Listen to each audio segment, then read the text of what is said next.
the major prophet kum chacha. On say me catch was say bomoden na hwe too much GH. On say me kan ye nyane bone pa na kase ye pe wo wiase ya asonde asonde nti na Adam wo hu nyame ye no nyam no wo hu ne ma bi a wo hwehwehwehwe e wo other place ne ade kat won na bomoden na be hwe too much GH be hwe na subscribe bomoden o be hwe pe na wa ye subscribe o subscribe subscribe na subscribe na o subscribe a na wo benya ne ma pe a wo pe ne ma papa a wo pe ahwe nyame hira na ewura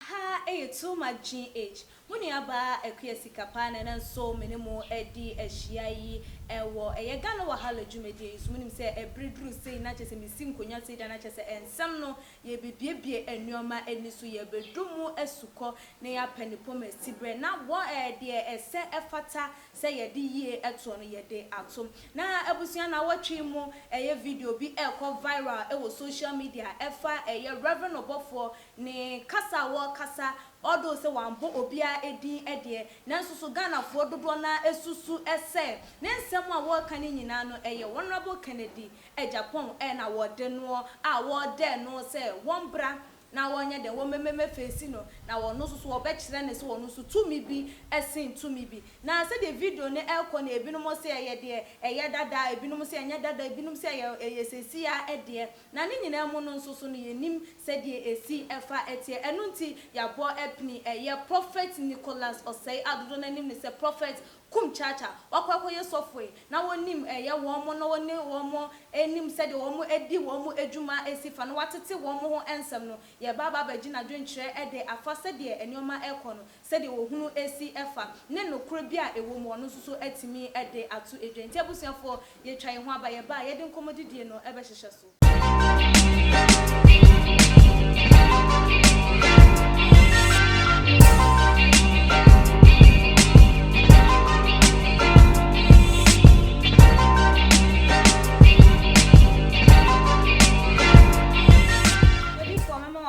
abaye dwumedie yi eso mejo so ye de radio asese ne so yasane wo edi ehia ebiem medase gidi se mpombo ko odi adom ye de radio ase odi for video bi ekọ viral efa ye Reverend Obofo kan wo de say an presenters bi wo mo mpanimfo wo mo no moja na jo ne won kọ ne ba no no wo tumi obetimi de deal with wo mo physical and spiritual dodo na esusu se eye Honorable Kennedy Japan asem na eye Obofo eka video no migidi se wahu na sen na wo no esi efa medase mechia wahwefo de edi kan se nyame ehiro bia na mesre obia nso se me YouTube no mesre wo se obebo modern search me ye kum 1 TV kum ni ye KUM wine no ya abade ye webi kum 1 TV mesre wo bomoden ne subscribe me o subscribe me na bell na wo ho no na wo mia so videos bebre ba wo chese videos a next week eba ne nsema eba na no den so fanta brutal powerful dynamic beautiful so go and subscribe. I beg you, I am apologize in the name of Jesus. Kum 1 TV na bomoden pa se obenyame na mi Facebook no so no the major prophet kum chacha eno so no o like me video bi a obenya bi a no wa share na enuanom ahwe me nua ba meda wase okay na question no wanya de amame de da ma men kan kire wo se Ghana fo ebinom bloggers ebinom media fo ebinom enyo nyina ebinom ye chese banbo mo kan se abanbofo a won bo oman edan wo man butu edan kuro ani butu a enka enipa bia eye bloggers fo ni bia any media fo ni bia na de bia eja so Ghana na de bia eja so na we anyway on se okay, Matthew chapter 5 the whole chapter 5 no eba be do 12 no Matthew chapter 5 the whole chapter 5 and be do 12 no okay nshira ho nsem nko awo Bible kura say nshira no opatafo ne say ebia prophet kum cha metuwe na me ni obi yenye problem na me ni nya problem na wo ye Kristo ni ye jidini na wapata na wasiesie yentem say nshira beba ebi say ade ti a Bible no kan sa no o kan Bible na waso onyankopon nye sakasaka nyame so ade say ata say 1 Corinthians 14:33 wo baby ai ebe ye hwa 1 Corinthians 14:33 wo baby wo kan bibi say wonyame enye sakasaka nyame na wo ya asomdwe nyankopon ti nyame God is a peaceful nyame ya asomdwe nyame is a peaceful God. It's dynamic God. Nyame mpe sakasaka na wasi nshira na opatafo a hwe se video yi a wo kan ho asem ade bi sa me kwose eye reverend obofo video yi a enkrofo de akotake ana mo kan se tag o de atag no o de atag ye papa Kennedy Japan no ye papa Kennedy Japan wonim de ye papa Kennedy Japan no no sabe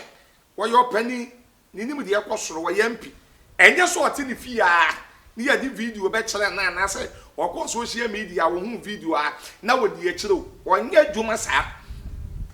so that say oto ne boase aye hwehwemu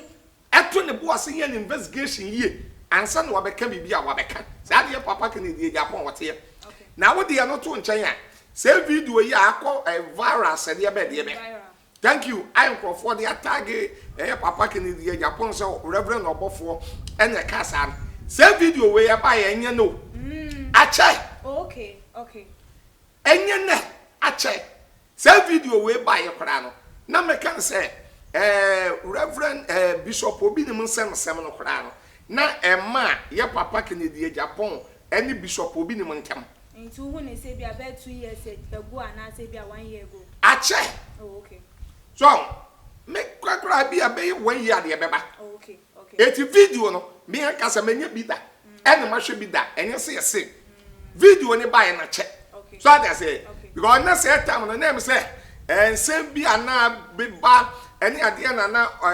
obofo keka na no kona no wan fa nipa ba ko enyina ho na wo ka radio fo mpanifo bi ni TV fo mpanifo bi wan fa nipa ba ko enyina wan yi susudia bye on say Paul kona ka bibi se me ma me wura fidie twem na ma pre akomanim na makwa akonya abotire ti ade bi wo no ma ye friend pass ne twem so ade say video na ba nye ne that day na ba ye nye ne bloggers fo ni bi adane abaifo adane abronsanfo adane akaidafo adane Taliban adane Osama bin Laden adane Judas bloggers fo ni bi bloggers fo ni bi suro nyame yo ebi suro nyame a ansa na obete asem no woto ne what say oye ni hwehwemu thank you woto ne boase ye hwehwemu a ehu ni hwehwemu na ba bia beba akosi ansa na obeba be kasa wa be kasa ena blogger bi won so ada bi won nam social media no so say wo hu ade na pe pa no wade atom wo hu ya pe no ba be kasa ho so ada say nda wa kani pa mi enu ntama bom nda wo no blogger ne de na favor no onim se wode yeja ena eto Ghana no onim so wode basa hwe quotation bi tie ni pa Proverbs chapter 6 okay 16 up to 18 was ye ne mensia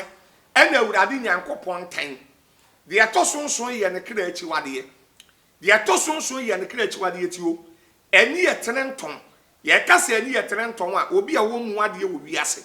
a wo mu pani na wo de osole a wo te so wo mu ade eni ye trenton eni nse hwie moji edi bi mu guo tie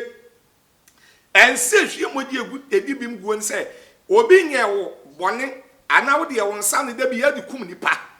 na wo hwie moja a edi bi mu guo eni atoro tachelema atoro de wo hu ye wo so wo hu de wo bi nkan ye wo so wakan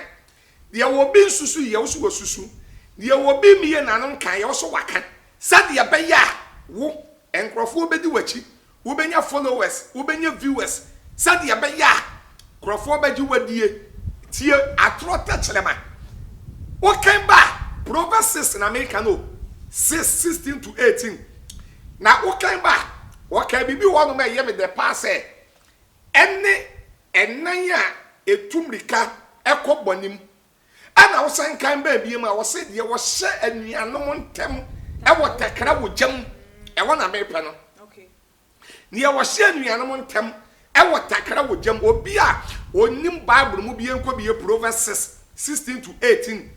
de wo hye anuanom ntem takra wo gyam jasa wo de yada bi ya no na obi ene obi ntem anya problem that the wo say entotoye da bia na kenka onko na prophet kum chacha meni obi anya problem sofo asomasi no no obi anya problem na asomasi ni asomasi anya problem oni pa what say you are a valid demon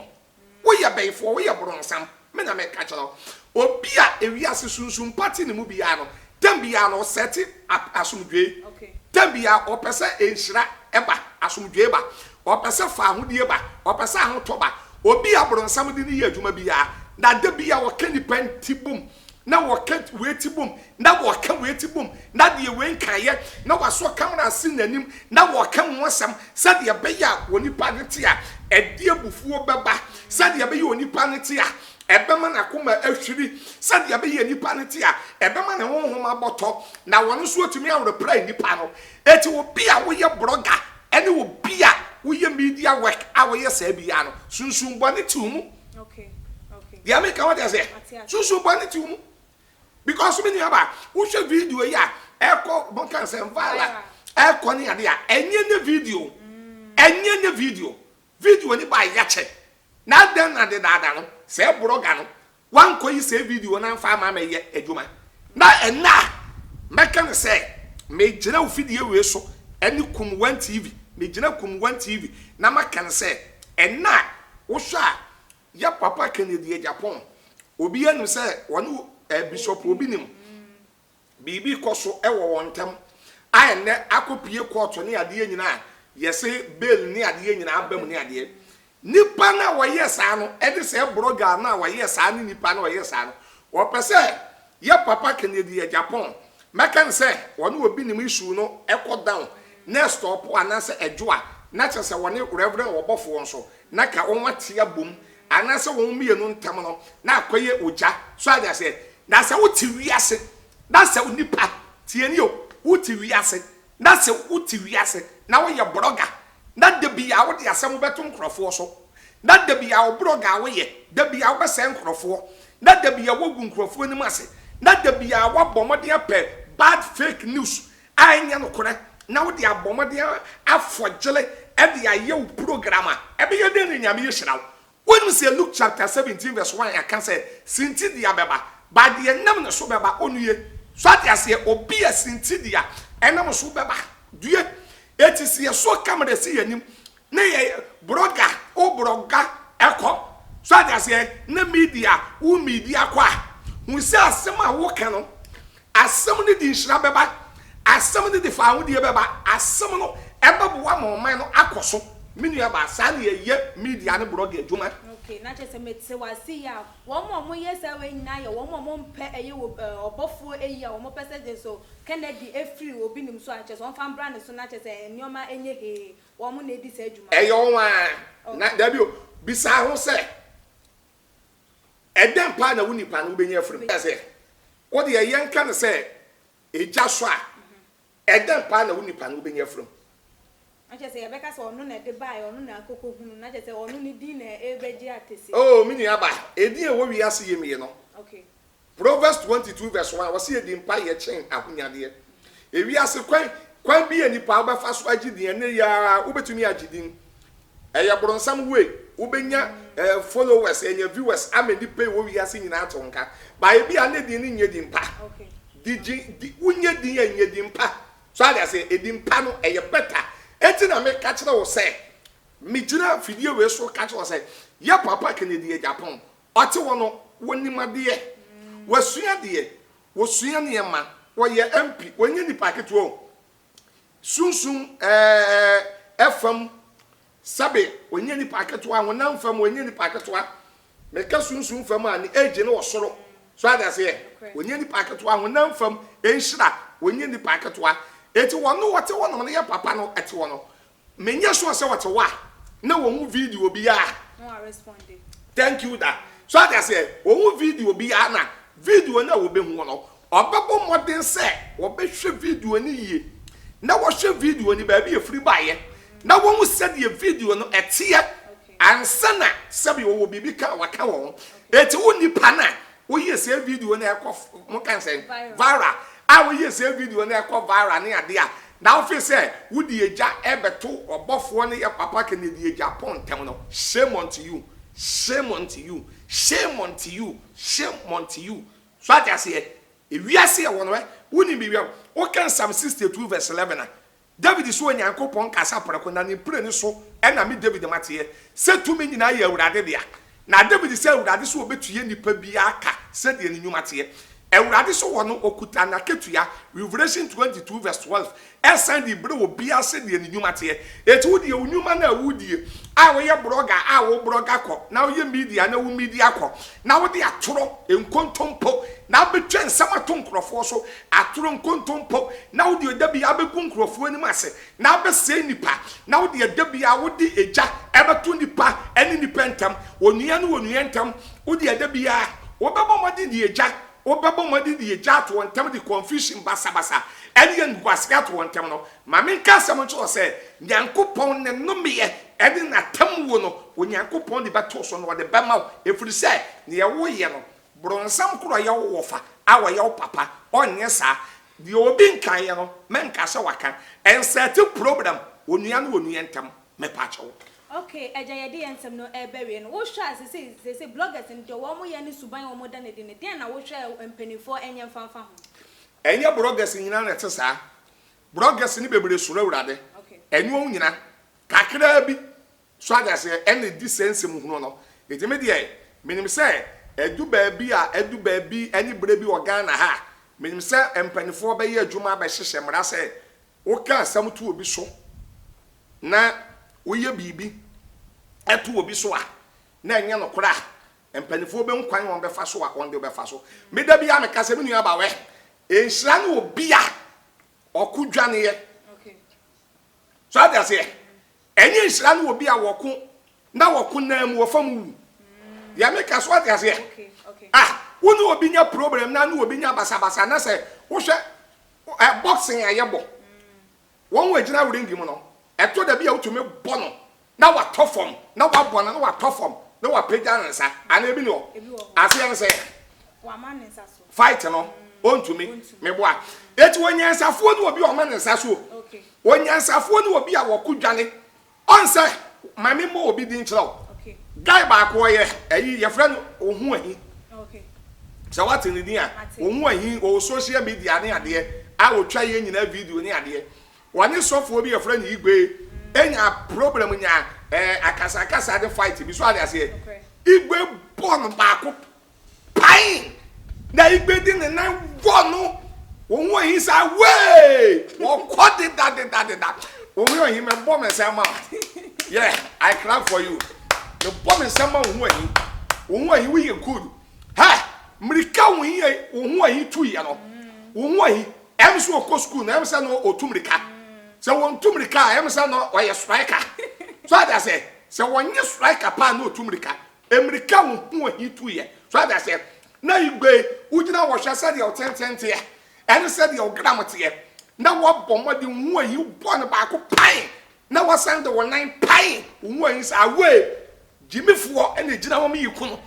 jimifo ene ogina wo me ye na de a enye ena ohu ahi ebomode enkrofo ne bloggers bebre de ba say ohu ahi ene wo surade ene ohu ahi ene wo dwane ohu ahi me bom nsem ma why ade da bi adwane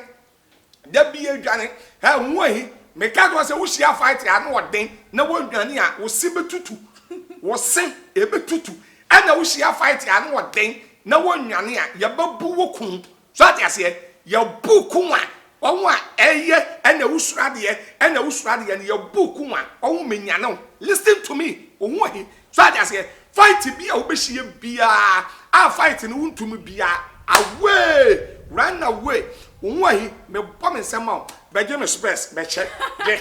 onwahi me yi space ma fa hye wa yade wadwane o wa yade wo mirika no so anu wo den 100 meters wo kwai pa nyame hira fight biala a wo be hye bia onwahi me si dwane na Ghana fo wodi onwachi a me kato so obi ba buku obi betutu sie praw onwahi you are good wo mirika no anu wo den dwane ehia no obi okudwane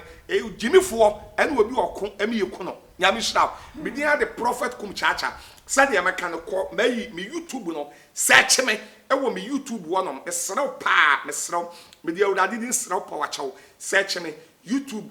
kum 1 TV kum 1 ne ya abade ne bi singre abade ne bi kum 1 TV obomoden search me na eyi na wo ho no ye kan sen be na wo no na wo mia na umia na wabomoden se videos wa banyina won sabe kabi na Facebook nso no wa search me the major prophet kumchacha the major prophet kumchacha. God bless you. I love you and I like you too much. I salute you, sir. Yo, ebusia for prophet kumchacha wacheche ensemu ede atwa na chese video na ekọ viral said ye ka no enye ade a eye sesi ade enye mprimprin de ade a atwam na eye wo mo bloggers o mo do mo mpe ade yie no ma ye wo mo se chese dane do mo be ma eye nkrofo mienu entem oja aso wo ho no wo mo na edi sa adwuma no enti no said ye na o mo hwehwe no enya de se ka che wo mo se wo mo and this every sa eye actinim na etimi aboa magana asundue etimi abem ebusia aha ena di dwumadie no ebese se de da ye no share subscribe na follow ye wo ye Instagram page so @somagh_ na emrepem no muni aba ekesikapa mesanso eni mu bedi ehia bi makramo